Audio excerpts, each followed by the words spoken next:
आज जो मैं कहानी आपको सुनाने जा रहा हूँ, इस कहानी में बारिश के मौसम में अंधेरी रात में गिरीश चाचा को अपने खेत में कोई दिखाई देता है।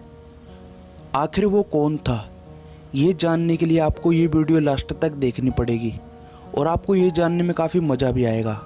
ऐसे ही एक दिन बारिश का मौसम था और काली अंधेरी रात थी। आकाश में बिजली चमक रही थी और हवा की ठंडी लहरें भी आ रही थी। गिरीश चाचा अपने खेत में आराम से खाट के ऊपर सोए हुए थे। गिरीश चाचा का खेत उनके गांव में जो तालाब था उसके पास में ही था। बारिश की वजह से पूरा तालाब पानी से भरा हुआ था और खेत में जो घास थी वो भी बढ़ गई थी। खेत में चाचा ने भैंसों को भी बांध रखा था। उस खेत में आम के 10-15 बड़े बड़े पेड़ थे। इतने अंधेरे में वो आम के पेड़ की डालियाँ जब हवा में लहराती थी तब वहाँ का दृश्य बहुत ही ज़्यादा डरावना लगता था। और अचानक से भैंसों ने चिल्लाना शुरू कर दिया था। गिरीश चाचा को पता नहीं चल रहा था कि आखिर ये भैंसें क्यों इतना चिल्ला रही है। उन्हें ऐसा लगा कि शायद ठंड की वजह से ये भैंसें इतना चिल्ला रही हैं। फिर चाचा ने खेत में आग जलाई। उन्हें ऐसा लग रहा था कि शायद ये भैंसें ठंड के कारण चिल्ला रही है। चाचा ने जैसे ही आग जलाई कि उस आग के उजाले में उन्होंने देखा कि उनके खाट पर कोई बैठा है, लेकिन चाचा को पता नहीं चला कि वो आखिर कौन है। चाचा थोड़ा आगे अपनी खाट की ओर जाते हैं और देखने की कोशिश करते हैं कि वो आखिर है कौन। और थोड़ा आगे जाकर देखने से चाचा को इतना पता चलता है कि वो कोई स्त्री है, लेकिन अभी भी चाचा को समझ नहीं आ रहा था कि ये स्त्री है कौन। और चाचा को इतने अंधेरे में डर भी लग रहा था। डर की वजह से उनका शरीर भी कांपने लगा था और ऊपर से आकाश में बिजली भी चमक रही थी। और उस समय जो वातावरण था वो बहुत ही ज़्यादा डरावना था। गिरीश चाचा वैसे तो काफ़ी बहादुर थे, लेकिन आज अंधेरे में उनको भी काफ़ी डर लग रहा था। चाचा को ये बात भी मालूम थी कि डरने से कुछ नहीं होगा, इसलिए उन्होंने डरने की जगह उस परिस्थिति का सामना करने का तय किया। चाचा ने एक बड़ी सी लकड़ी अपने हाथ में ली और वो थोड़ा आगे खाट के पास गए। वो खाट के पास जाकर गुस्से में बोले, कौन हो तुम? तुम्हें क्या लगता है कि मैं तुमसे डरता हूँ? असलियत तो ये थी कि गिरीश चाचा सच में बहुत डरते थे।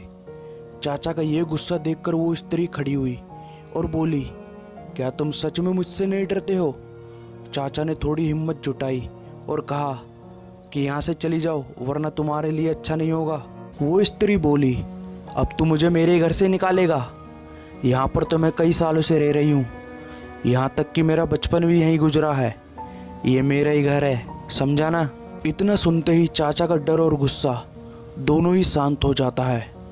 गिरीश चाचा को अब ऐसा लग रहा था कि मेरे सामने जो औरत खड़ी है शायद मैं उसे जानता हूँ। फिर भी चाचा सोच रहे थे कि आखिर ये है कौन।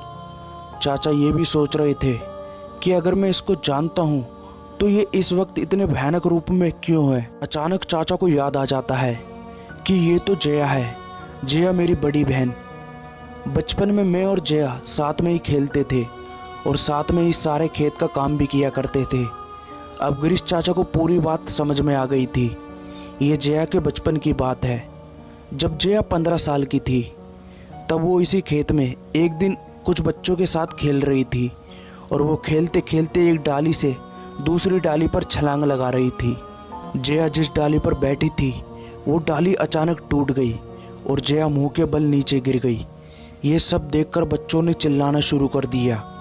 बच्चों के चिल्लाने की आवाज़ से गांव के बड़े लोग वहां पर पहुंच गए और जया को उठाकर अस्पताल ले गए थे, किंतु तब तक काफ़ी देर हो चुकी थी और जया की मौत हो चुकी थी। गिरीश चाचा को ये सारी बातें याद आ गई थी, लेकिन जब उन्होंने खाट पर देखा तब वहाँ पर कोई नहीं था। उनको पता चल गया कि ये पक्का जया की आत्मा है। दूसरे दिन उन्होंने ये सारी बातें गांव वालों को बताई। गांव के एक बड़े बुजुर्ग ने कहा कि जब जया की मौत हुई थी तब वो एक छोटी बच्ची थी, इसलिए हमने उसको बालक समझ के दफना दिया था, लेकिन हमें उसका अंतिम संस्कार करना चाहिए था। हमने उसका अंतिम संस्कार नहीं किया है, इसलिए आज भी जया की आत्मा भटक रही है। हमें जया की आत्मा को मुक्ति देनी होगी। गांव के सभी लोगों ने कहा, आपकी बात बिल्कुल सही है। जया की आत्मा को मुक्ति देनी होगी। गिरीश चाचा ने तुरंत ही जया को जहाँ दफनाया गया था वहाँ से निकाला और चाचा ने जया के शव का अंतिम संस्कार किया और उसकी आत्मा को शांति दिलाई। तो दोस्तों, ये कहानी आपको कैसी लगी हमें कमेंट करके ज़रूर बताएं और वीडियो को लाइक और चैनल को सब्सक्राइब जरूर करें। मिलते हैं अगली कहानी में।